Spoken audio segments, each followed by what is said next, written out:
కాశ్మీర్ అంటే భూతల స్వర్గం. ఆ భూతల స్వర్గానికి వన్నె తెచ్చే సుందర తీరం దాల్ లేక్. అలాంటి లేక్ ప్రస్తుతం ఎలా ఉంది? అక్కడి భద్రత, వ్యాపార, వ్యవహార వివరాలు ఎలా ఉన్నాయి? Big TV exclusive ground report ఇప్పుడు చూద్దాం.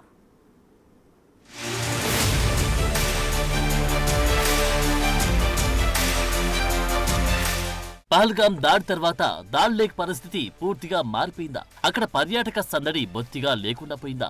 ఇక్కడ బోట్ హౌస్ యజమానులు ఏమంటున్నారు, వారి స్పందన ఎలా ఉంది అని చూస్తే దారుణమైన పరిస్థితి కనిపిస్తోంది. గతంలో ఉన్న వ్యాపారం ఇప్పుడు లేదని వారు తీవ్ర ఆవేదన వ్యక్తం చేస్తున్నారు. తమ దురదృష్టం కొద్దీ ఆ దాడి జరిగిందని వాపోని వారు లేరు. మరీ ముఖ్యంగా కొన్ని లక్షల రూపాయలు వెచ్చించి బోటు వ్యాపారం చేస్తున్న వారు ప్రస్తుతం పర్యాటకులు లేక విలవిల్లాడుతున్నారు. అప్పట్లో 10 నుంచి 12 వేలకు పలికి బోట్ హౌస్ రెంటు ప్రస్తుతం 5-6 వేలకు కుదించినా ఎవరు రావడం లేదని తీవ్ర ఆవేదన వ్యక్తం చేస్తున్నారు. దాల్ లేక్ లోని బోట్ హౌజెస్ లో ఉన్నాం. బోట్ హౌస్ లో ప్రజెంట్ సిచ్యువేషన్ ఏంటి అంటే, ఈ పెహల్గామ్ లో ఉగ్రవాదుల కాల్పుల తర్వాత ఇక్కడ బోట్ హౌజెస్ ఎలా కొనసాగుతున్నాయి, పర్యాటకుల రద్దీ ఏ విధంగా ఉంది, వారి వ్యాపారం ఏ విధంగా ఉంది అనేది కూడా వారి మాటలను అడిగి తెలుసుకుందాం. ప్రజెంట్ మనతో బోట్ హౌజెస్ నిర్వాహకులు ఉన్నారు, వారిని అడిగి మరింత సమాచారం తెలుసుకుందాం. సార్ बोलिए, अभी पहलगाम में अटैक हुआ, अटैक होने के बाद अभी यहाँ बोट हाउसेस का बिजनेस कैसा है? नहीं, बेसिकली जो ये अटैक हुआ है पहलगाम में, ऊपर जो वैली है, तो उससे पहले बिज़नेस बहुत अच्छा था। यहाँ पे बिज़नेस अच्छा, सबके पास बिज़नेस था, होटल सारे पैक्ड थे, हाउस बोट सारे पैक थे। तो उसके बाद जो वातावरण अभी बना है, तो उसके कारण अभी लोगों में थोड़ा सा कंसेप्शन है माइंड में कि पता नहीं कब क्या होगा। तो अभी लोग यहाँ से धीरे धीरे चेकआउट ही कर रहे हैं।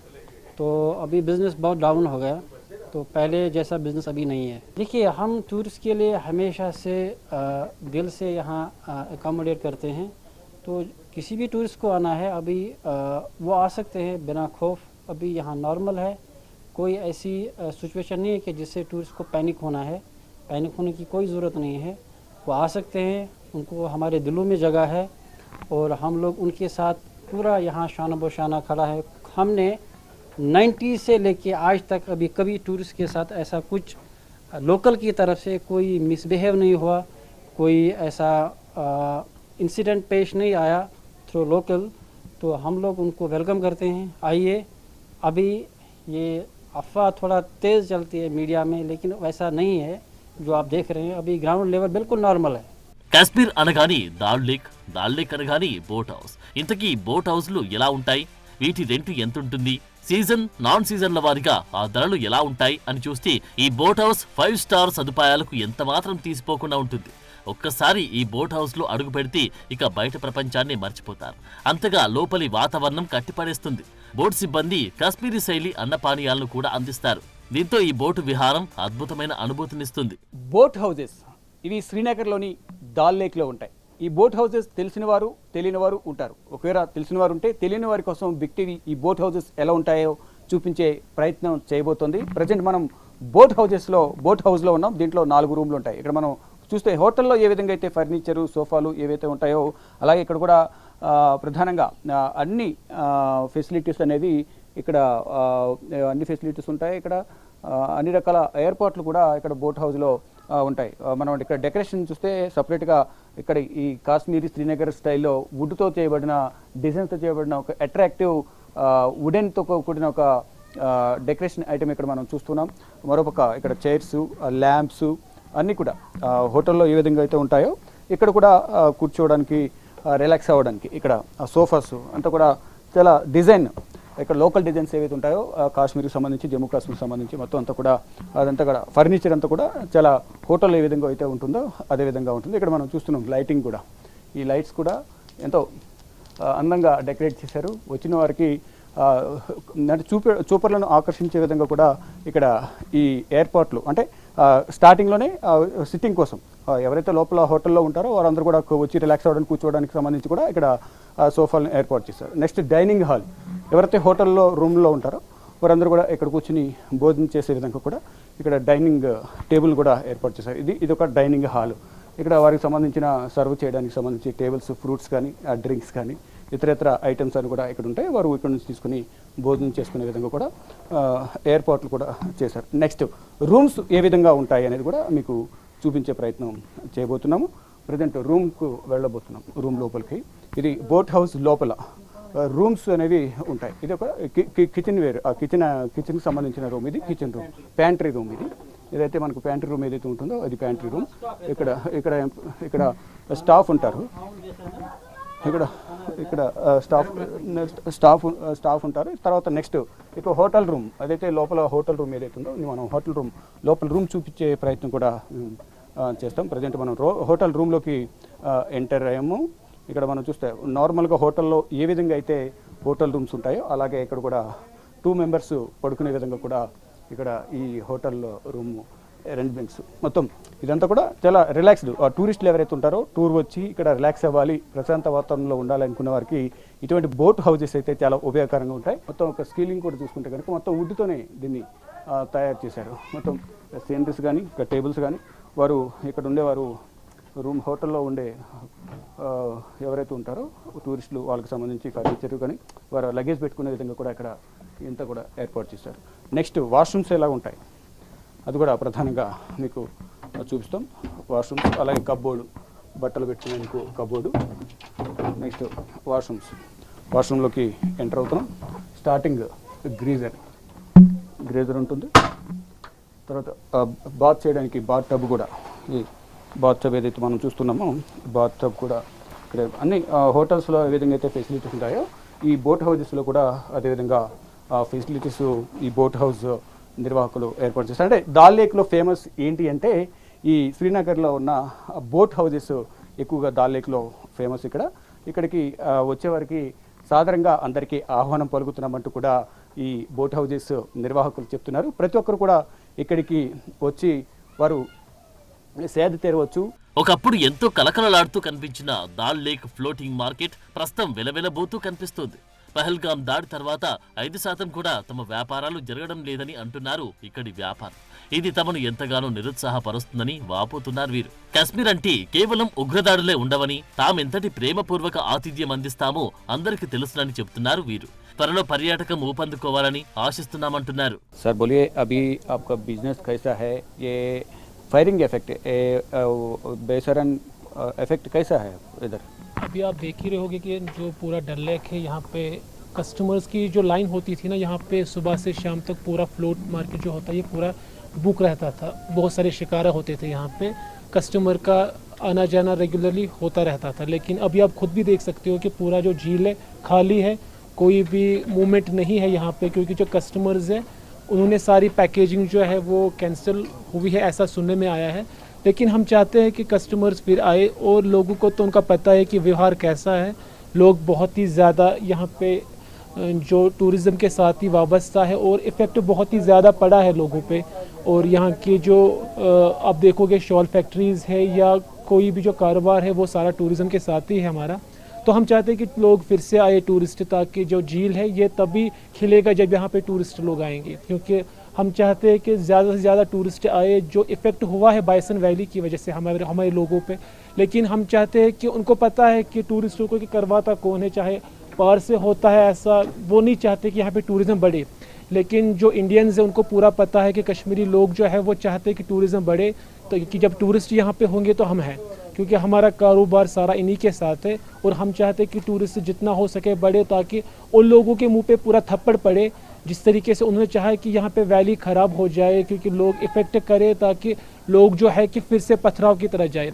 लेकिन ऐसा हमको पता है कि ना तो हम पथराव की तरफ फिर से जाएंगे, क्योंकि हम चाहते हैं कि टूरिज़्म बढ़े. जब टूरिज़्म बढ़ेगा तो ऑब्वियसली हम लोग इसी के साथ वाबस्ता है, तो हमारा रोज़गार भी इसी से है. और हम चाहते हैं कि आने वाली पुश्ते जो है वो भी इसी रोज़गार के साथ रहे. टूरिस्ट लोगों को क्या बोलना चाहता है? ये अटैक होने के बाद कोई भी अभी तक यहाँ पे कौने वही है, बाहर से कोई नहीं आ रहा. ऐसे लोगों को आप क्या बोलना चाहते हैं? बाहर से तो कोई आया ही नहीं है, लेकिन उनको पता है कि इंशाल्लाह आएंगे, क्योंकि उनको पता है कि लोगों का व्यवहार कैसा है यहाँ पे. उनको पता है कि लोग यहाँ पे मोहब्बत के साथ ही लोग पेश आते हैं. अगर कोई भी कस्टमर आता है वो सिर्फ ये जान के समझता है कि हम यहाँ पे जाएंगे, क्योंकि लोग बहुत ही ज़्यादा मोहब्बत करते हैं टूरिस्टों के साथ. हम नहीं चाहते कि टूरिस्ट ना आए. अगर टूरिस्ट ना आएगा तो उनके दिल में भी वो सोचे कि चलो हमने कश्मीर को खो लिया, लेकिन वैसा नहीं होना चाहिए, क्योंकि कश्मीर इनका है, टूरिस्ट है यहाँ पे तो हम हैं.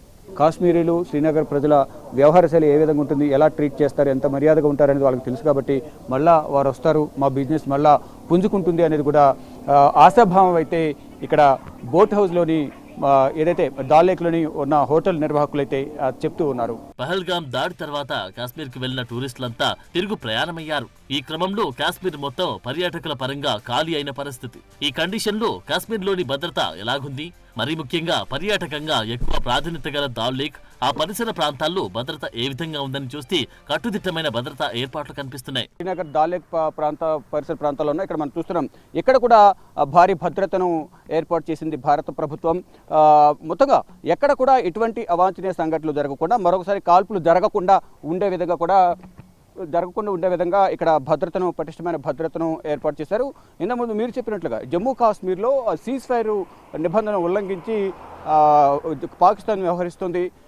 ఈ నేపథ్యంలోనే తగిన చర్యలు తీసుకోవాలంటూ కూడా అందరూ భావిస్తున్నారు. దానిలో భాగంగానే ఇక్కడ శ్రీనగర్, డాల్ లేక్ అలాగే ఇతర పరిసర ప్రాంతాల్లో కూడా భారీ భద్రతను కూడా ఇక్కడ భారత ప్రభుత్వంగా ఇటు జమ్మూ కాశ్మీర్ పోలీసు విభాగం, ఆర్మీ బలగాలను కూడా మోహరిస్తూ ఉన్నాయి. మొత్తంగా ఎక్కడ కూడా ఎటువంటి అవాంఛనీయ సంఘటనలు జరగకూడదు, ఎటువంటి ప్రాణ నష్టం మళ్ళీ జరగకూడదు అనేది భావిస్తున్న భారత ప్రభుత్వం ఎక్కడికెక్కడ ఇటు శ్రీనగర్, డాల్ లేక్ కావచ్చు, మరొక అనంతనాగ్, పుల్వామా, కుల్గామ్, ఇతర ప్రాంతాల్లో ఈ పెహల్గామ్ దగ్గర మళ్ళా బైసర్ అనేది ఏదైతే ఉందో, బైసరానికి ప్రజెంట్ టూరిస్టుల రాకపోకలను కంప్లీట్గా నిలిపివేసి పటిష్టమైన చర్యలు తీసుకున్న పరిస్థితి కనిపిస్తుంది. అంటే ప్రతిదీ కూడా అనుమానితులకు సంబంధించి ఎక్కడ బ్యాగులు కానీ, వారి ఐడి కార్డ్స్ కానీ అన్నీ తనిఖీలు చేసిన తర్వాత వారిని విడిచిపెడుతున్న పరిస్థితి కనిపిస్తుంది. దానిలో భాగంగానే ఎక్కడికక్కడ పటిష్టమైన భద్రతను ఏర్పాటు చేస్తున్నారు. అయితే ఈ కాల్పుల ఎఫెక్ట్ అనేది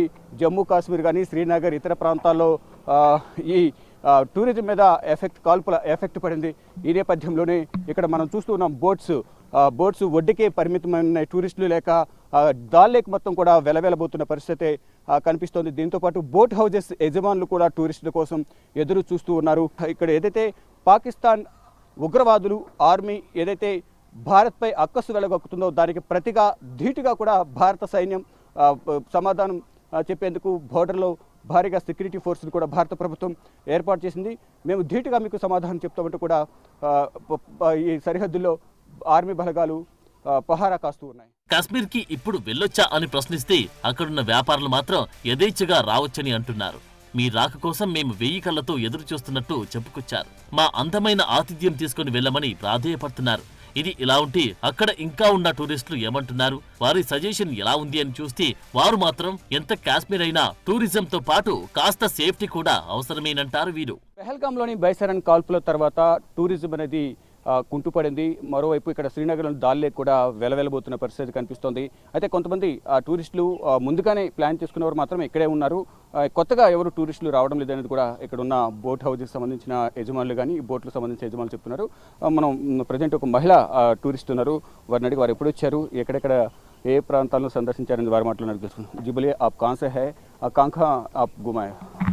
मैं मुंबई से हूँ. हम लोग अभी 21 को ही आए थे. हम लोग लोटस गार्डन गए थे, फिर सोनमार्ग गए थे, दूध पत्री और गुलमर्ग, और आज अभी ये बोट हाउस में आए. बेटा यहाँ पहलगाम में बैसारन में अटैक हुआ, आपको मालूम है? आप उधर गए क्या? नहीं, एक्चुअली पहलगाम में मैं नहीं जा पाई क्योंकि जिस दिन हम लोग आए थे तो उसी दिन अटैक हो गया था, तो फिर बाद में हमारा बुकिंग भी कैंसिल हो गया उसके लिए. आप पहले आया इसलिए आप यहाँ पे कोई नया, कोई वहाँ से बाहर नहीं आ रहा, बाहर से श्रीनगर, जम्मू कश्मीर कोई नहीं आ रहा, उसको क्या बोलना चाहता आपको? मैं बोलना चाहूँगी कि हाँ, अपना सेफ्टी भी इम्पोर्टेंट है, पर यहाँ पे बहुत strict rules and regulations follow हो रहे हैं. एंड जो इंडियन आर्मी है वो लोग भी अच्छे से सब लोग का ख्याल रख रहे हैं. जगह जगह पे आर्मी के पोस्टिंग्स हैं और सब लोग काफ़ी जिम्मेदारी उठा रहे हैं टूरिस्ट को सेफ फील हो, इसीलिए. सो अगर वो आना चाहते हैं तो वो आ सकते हैं, उनकी मर्जी है. చూసారుగా, ఇది ప్రస్తుతం కాశ్మీర్ టూరిజం ఉన్న తీరుతెన్ను. ఈ సమయంలో అక్కడికి టూర్గా వెళ్లే వారి శాతం 100కు 99% తగ్గిపోవడంతో తీవ్ర నిరుత్సాహంలో ఉన్నారు స్థానిక వ్యాపారులు. ఆ దాడి తమను ఎంత వేధిస్తుందో చెప్పలేమంటున్నారు వీరు. వీరి నుంచి వస్తున్న విన్నపం ఏంటంటే, కాశ్మీర్ మీరు అనుకున్నంత ప్రమాదకరంగా లేదు, దయచేసి మా ప్రాంత విహారానికి మళ్లీ రండి, మా ఆతిథ్యం తిరిగి తీసుకోండి అంటూ వినయపూర్వకంగా ఆహ్వానాలు పలుకుతున్నారు. అయితే సేఫ్టీ ఫస్ట్, టూరిజం నెక్స్ట్ అంటున్న టూరిస్టులు కూడా కనిపిస్తున్నారు.